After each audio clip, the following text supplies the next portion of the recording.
левия бек на Ботев Пловдив в тази ситуация.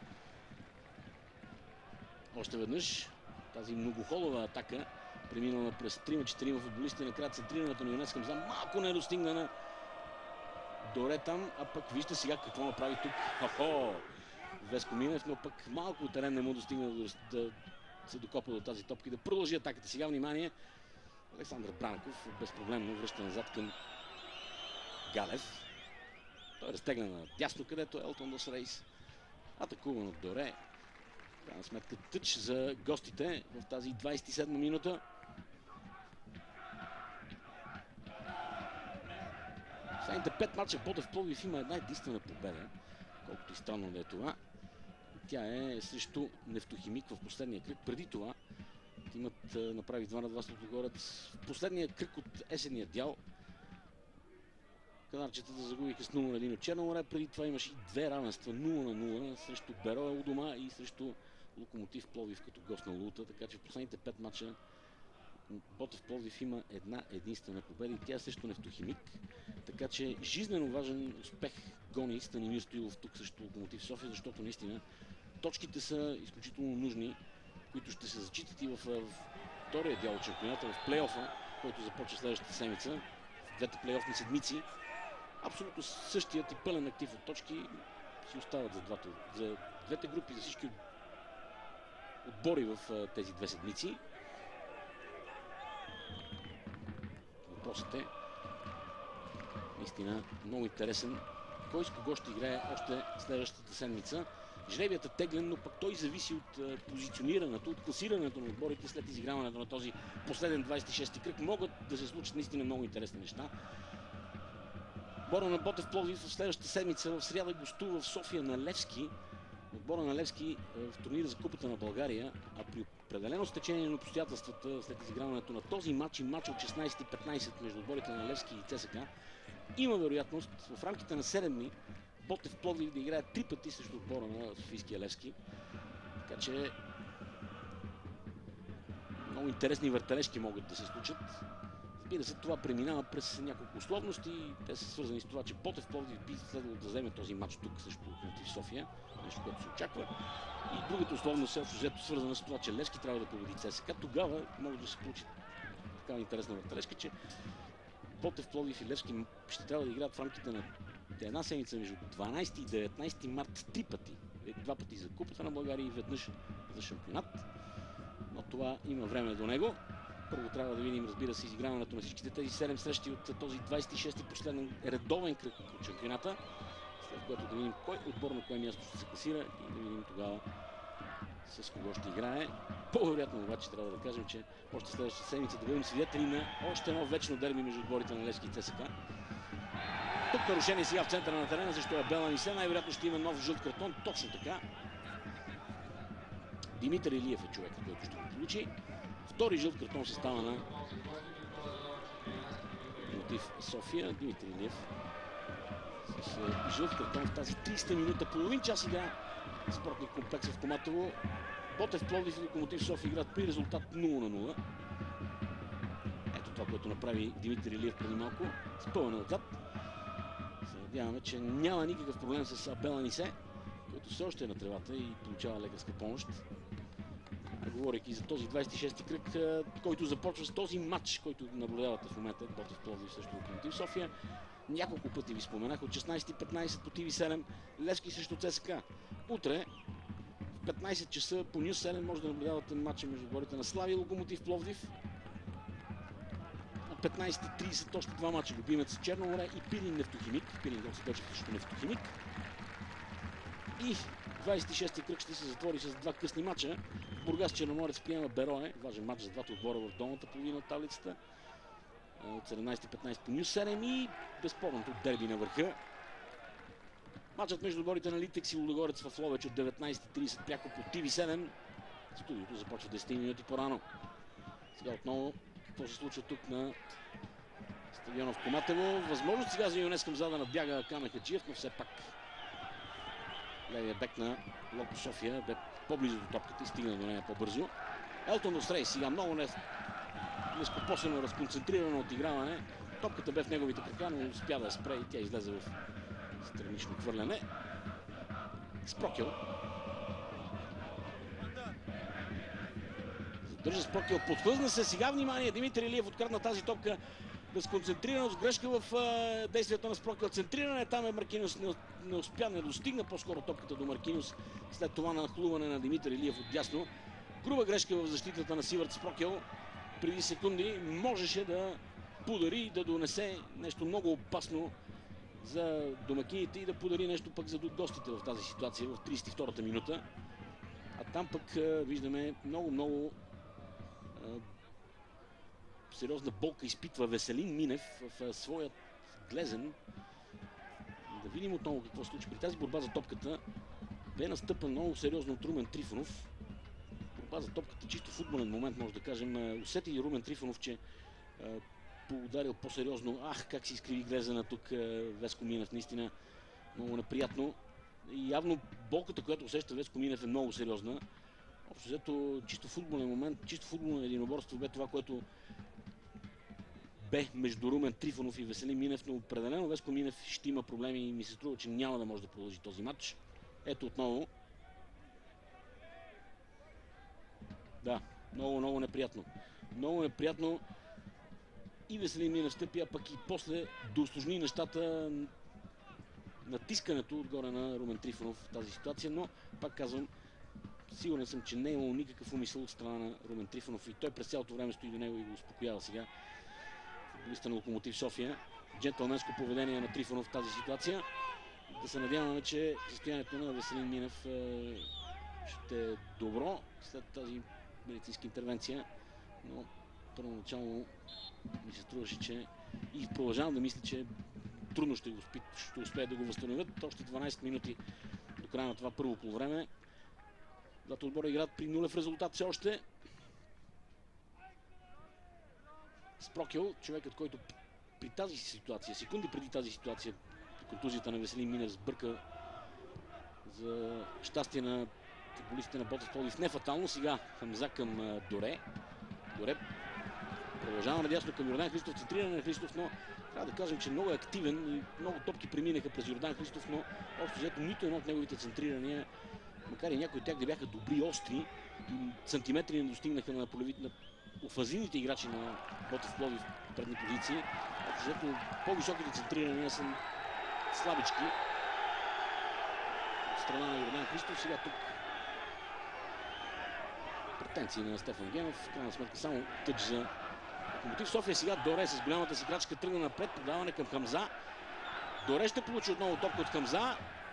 Центриране, внимание, там скочи играч в жълто-черно. Това бе Беланиса, но пред него Марко Ранджелович се намеси много авторитетно и точно на място, за да прекрати тази атака на домакините от Ботев. Йонес Хамза отново. Все още Веселин Минев е извън терена и получава лекарска помощ. Вече 2 минутки, може да кажем повече. Домакините играят с човек по-малко, но въпреки това атакуват и създават положение и опасности пред вратата на Валентин Галев, който сега подава в предни позиции към Камен Хаджиев. Махамад. Това е Дом. Много Хаджиев. Влезаха в половината на Ботев Пловдив вече играчите на Локомотив София. Спорно положение, но пък сега повторението ще ни даде повече яснота за тази ситуация. От това повторение е много трудно и по-скоро бихме казали да, може би Маркиньос бе с идеят зад защитата на Ботев Пловдив. Ето преди малко центрирането към Абел Анисей и там наистина страхотната намеса на защитата на Локомотив София.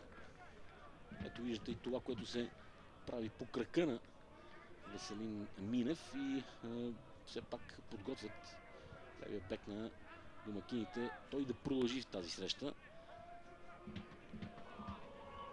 Ще се пробват тренерския щаб в последните 10 минути да видят какво е състоянието на Веско Минев, ако не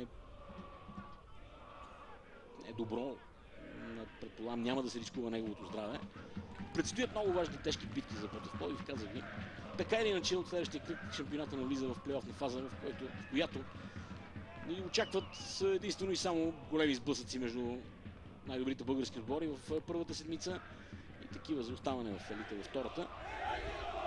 Но пък има и мачове за купата, както ви казах. Ботев Пловдив трябва да играе срещу Левски. Трябва да кажем също така и за Локомотив София, разбира се, които също са участник на четвъртфиналите в турнира за купата на България. Следващата сряда те ще приемат Черноморец в столичния квартал Надежда.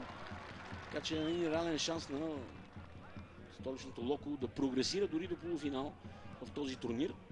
И защо пък не да мечтае дори за нещо по-голямо, да достигне до финал и евентуално за участие в Европа.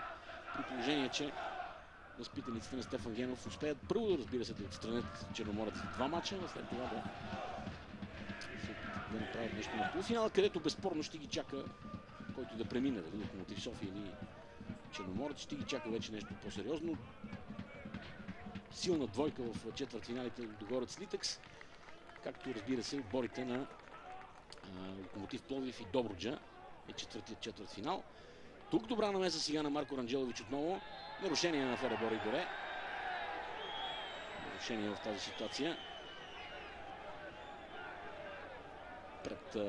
Точно в центъра на полето на Локомотив. Ето вижте покусяването класическо на Доре. Ръката на Евертон Джилио Том. Без никакво съмнение бе това отсъждане от страна на Станислав Тодоров. Марко Ранджелович е за топката. Силно напред своя капитан Маркинос, който някак си с гръб успя да насочи топката към Гаел. Сега Гаел отново към Маркинос. Внимание, Маркинос в наказателното време. Това е 1-0 за Локомотив София в тази 38 минута. Маркинос извежда столичното Локо напред в резултата за ужас и наистина за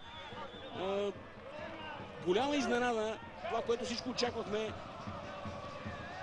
Може да кажем, дори по някакъв начин случайно се разви тази атака след издрителната топка от страна на Марко Ранджелович. Топката срещна гърба на Маркиньос, който я подаде към Гаел Лундоло. Той я върна към Маркиньос, който бе оставен в огромно пространство. Сам ето вижте тук това пространство, в което бе оставен Маркиньос и с неговият кинжален завършващ удар нанесе този удар във вратата на Адам Стаховяк и по този начин гостите излизат напред в резултата с този гол на Маркиньос.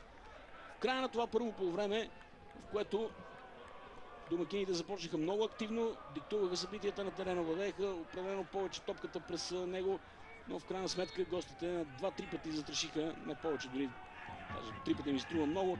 Имаха две по-сериозни положения за гол. Едното бе пред Гаел, а второто това сега пред Маркиньос, който в 38-та минута извежда столичното Локо напред в резултата. Сега видим отговора на Ботев. Йордан Христов отново от дясно там. Игра с ръка. Имаше ли? Станислав Тодоров бе твърде далеч. Явно изчака да получи сигнал от своят асистент рефер, който беше в дясно. Много далеч бе Станислав Тодоров в тази ситуация. Всички скочиха и по трибуните, и долу на терена. След опита за центриране ми се струва, че топката срещна ръката на бранител на Локомотив София. Това бе Камен Хаджиев, ако не се лъжа там на земята. Сега ще видим. Не. Точно така, с ръка, абсолютно с ръка. Глен Лундуло спря топката след опита за центриране от страна на Йордан Христов. Сега възможност за столичното Локо. Топка отново отправена в предни позиции. Това е Махамат. Има човек пред себе си. Внимание към Маркиньос. Много анемичен пас, много лош и слаб пас на Махамат. Не посмя опорният халф на Локомотив София да завърши сам тази атака. Явно няма тези качества. Видя до себе си Маркиньос и го потърси, но пък пасът му бе много слаб. Така че можеше да има наистина много интересни събития, инциденти тук в тази 40-та минута, след като първоначално бе спряна атака на Ботев Пловдив отдясно с ръка от страна Гаел. Веднага в ответната атака столичното Локо можеше да направи 2-0, което ще наистина страхотен ужас за феновете на Ботев Пловдив. Интересни моменти в края на това първо полувреме, след като в него домакините общо взето се опитваха да намерят път към вратата на Галев, не го направиха и в крайна сметка получиха гол. Сега възможност там Мариан Огнянов, не концентриране, не точни действия от негова страна. Това е Томаш Иршак. Подаване към Сърджан Лукин. Отново Иршак.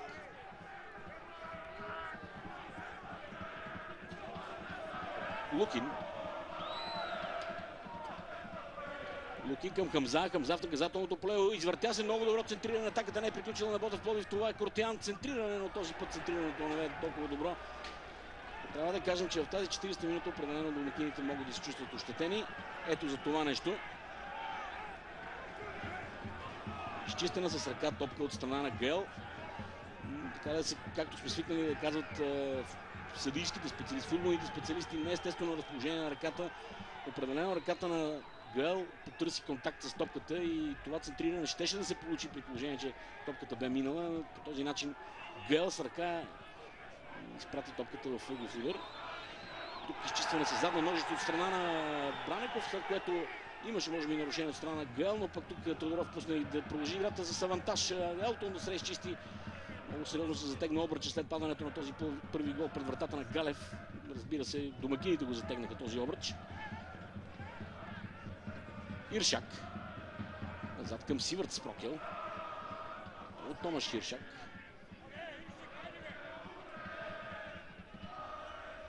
Веско Минев. Центриране на Веско Минев към Феребор Идоре.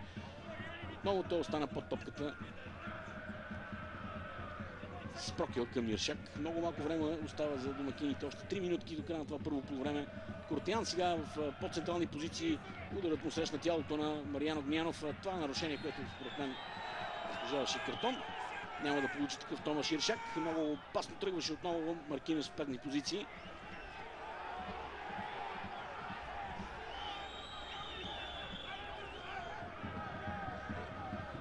Разбира се, гостите не бързат в тези последни минути на това първо полувреме. Ще се опитат да задържат тази преднина от един гол. После ще се опитат да затворят колкото се може още повече играта при положение, че водят с 1-0 и да търсят своите възможности в контратака. Нещо, което се случи на 2-3 пъти през първите 45 минути. И разбира се, в 38-та се увенчаха с успех, след като наистина на Маркинос му бе останало прекалено много пространство в наказателното поле на Ботев.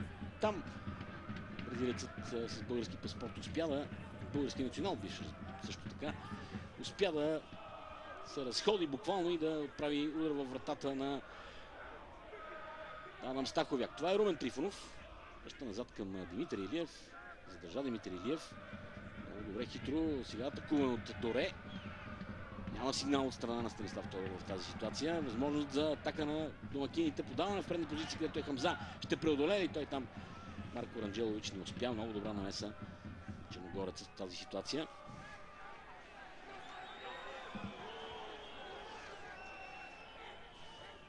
И доста нерви вече по трибуните на базата в Коматево. Съвсем друго нещо очакваха феновете на Ботев Пловдив за тези първи минути.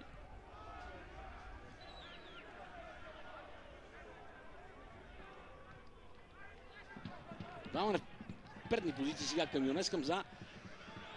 Малко рисковано върната топка към Галев, но все пак той се справи в тази ситуация. Сега Махамат, който преди малко излезе почти само очи в очи с Стаховяк, но не понечи да отправи удар, потърси до себе си. Маркинос сериозно сгреши. По-скоро пасът му бе лош. Сега да видим тук Бранеков ще се справи ли? Да! Много добра намеса на Александър Бранеков спрямо голямата звезда на пловдивския тим, Йонес Хамза. Сивърт Спрокел.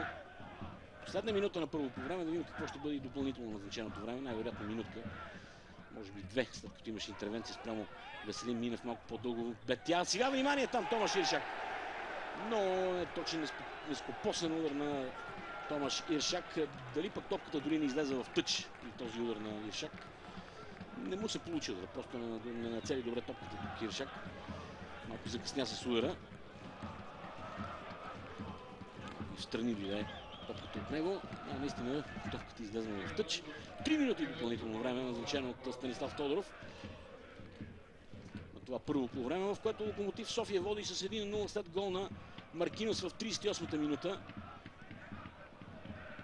Сериозна изненада се пече тук в Пловдив. Дали пък ако домакините не успеят да победят Локомотив София, няма да бъдем свидетели на нещо интересно в Пловдив. Нека не избързваме събитията. Казах ви, че в последните 5 мача Ботев Пловдив има една единствена победа и тя е срещу Нефтохимик. Не особено убедително представяне Но пък тези мачове дойдоха. Внимание, това е 1-1. Внимание, това е 1-1 в тази допълнителна минута. Феребор и Доре носи радост за домакините с това великолепно изпълнение в допълнителната минута, назначена от Станислав Тодоров.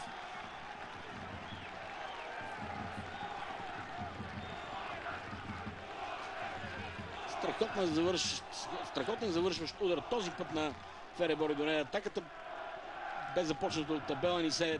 Този път подаването към Доре бе много по-добре. 4-5 подавания, 4-5 центриране имаше към Феребор и Доре. Той не успя да засече с този си удар. Конгуанецът успя да вкара своя втори гол от началото на пролета и 1-1. Много важен момент, точно преди почивката успяха домакините да се върнат в този матч. Иначе щеше наистина доста нервно, може би, да започнат първите минути. Щеше да се търси този изравнителен гол, възможно най-бързо сега. Малко по-спокойно ще могат да дишат. Сега възможно за Ботев Пловдив самия край в това допълнително назначено време дори да направят нещо повече. Още една минутка. Пообъркани изглеждат гостите, след като получиха този гол, но хубава скоростна атака, добро центриране, този път точно на главата на Доре и той нямаше как да сбърка от непосредствена близост да разстреля Валентин Галев в тази първа минута от допълнителните 3 на първото полувреме. Сега в предни позиции там тръгна Том, падна на земята, в крайна сметка църно нарушение за гостите, които ще се опитат да изпълнят този фал възможно най-бързо. Питаха се да позабавят времето столичните железничари. Последните 4-5 минутки от това първо по време, но не успяха да се опазят от този изравнителен гол, който падна непосредствено преди края на тази първа част. Това ще е най-вероятно последното действие. Румен Трифонов с центриране. Там няма проблем за Адам Стаховяк и най-вероятно 4-5 секунди в момента, в който се освободи топката Стаховяк, ще чуе може би последния съдийски сигнал. Може би пък за това, че в това допълнително време бе паднал този гол, ще има и малко повече продължение. Няма такова мнение, няма такова намерение да направи Станислав Тодоров. Край на това първо по време с 2 гола. Първият на Маркинов за Локомотив София в 38-та минута и в 45-та на Феребор и Доре. Двата отбора се оттеглят на почивка при равен резултат 1-1. Интересно първо по време. Убеден съм, че ни предстои такова второ. Останете и с първите мнения от този матч, който ще ги вземе Филип Зуберски. И се връщаме след около 15 минути отново за втората част.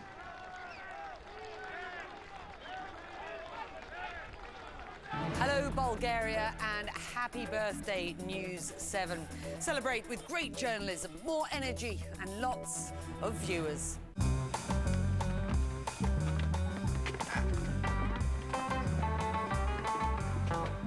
Извинете за задръстването, просто много хора получиха подаръци от допълнителната игра на Еврофутбол.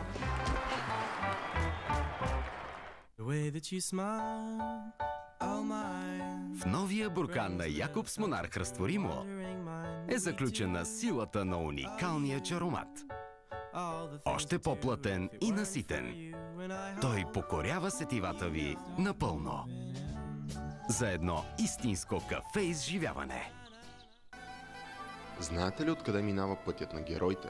През величествени скали, обширни поляни, ледени потоци и гъсти гори. Архитектурата на Сливенски регион е наследство от няколко епохи, а паметниците на културата отразяват гордия дух на българите от края на миналия век. Следва и стъпките на възрожденците. Регион Сливен, кръстопът на традиции, култури и епохи, е проект финансиран по оперативна програма Регионално развитие на Европейския съюз със съдействието на община Сливен, Котел и Твърдица. Бандата най-големи серийни трепачи е успяла да избяга. Двете вафли по прякори, червения и синия, са последно забелязани до най-близкия ви магазин. Хвани бандата Морени XXL. Купата на България, баскетбол жени, финал, събота 17:45, пряко по News 7, в подкрепа на българския спорт. Спортните фенове искат трибуна. Спортните новини искат внимание. Спорт 7. Предаване, което разбира от спорт. Всяка неделя, 22:05. News 7. В подкрепа на българския спорт.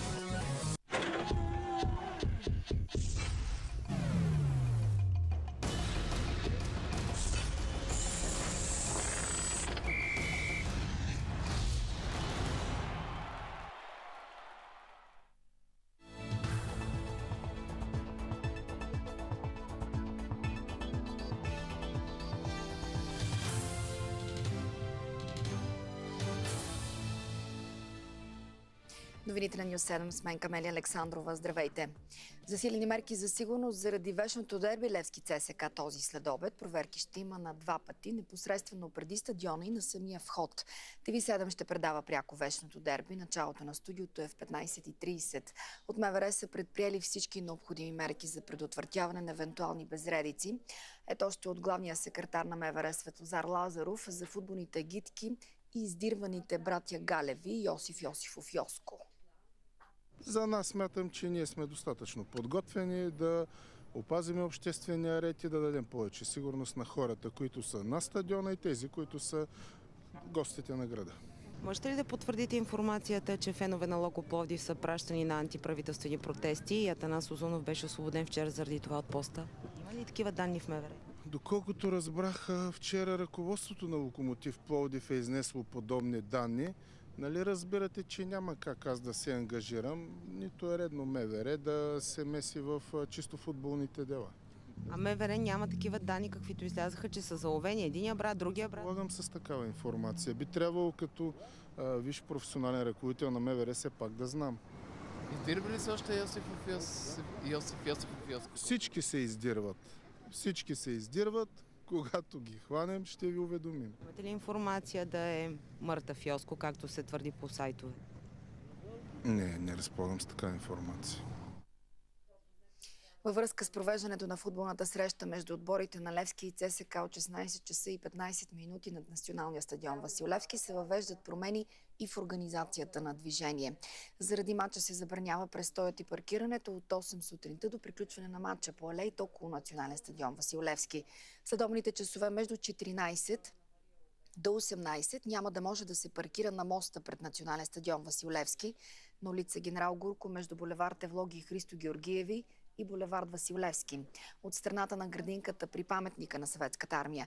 При необходимост от 15 часа до приключването на матча е възможно да се забрани влизането на пътни превозни средства по улица Генерал Гурко и булевардите Евлоги и Христо Георгиеви, Черни връх и Драган Цанков.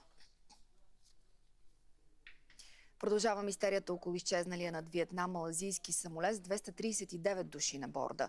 Малазийските власти не потвърдиха информацията, че самолетът се е разбил, след като изчезна от радарите над Южно-Китайско море. Започна издирвателна операция във водите между Малайзия и Виетнам. Малайзия изпрати самолет, 2 хеликоптера и 4 кораба. Виетнам също започна издирвателна операция. Филипините изпратиха 3 военноморски патрулни катера и самолет за наблюдение, а Китай 2 кораба. Транспортният министър на Малайзия заяви, че няма знаци, сочещи, че самолетът се е разбил, и опроверга съобщенията на виетнамска медия, че самолетът е паднал в морето южно от Виетнамския остров. Боинг 777 на авиокомпания Malaysia Airlines е загубил връзка с диспетчерите след излитането си от Куала Лумпур за Пекин. На борда имало пътници от общо 14 държави. От прес-службата на компанията собственик съобщават за БТА, че не е имало българи на борда. Останете с Нюс 7 и новините следващите часове.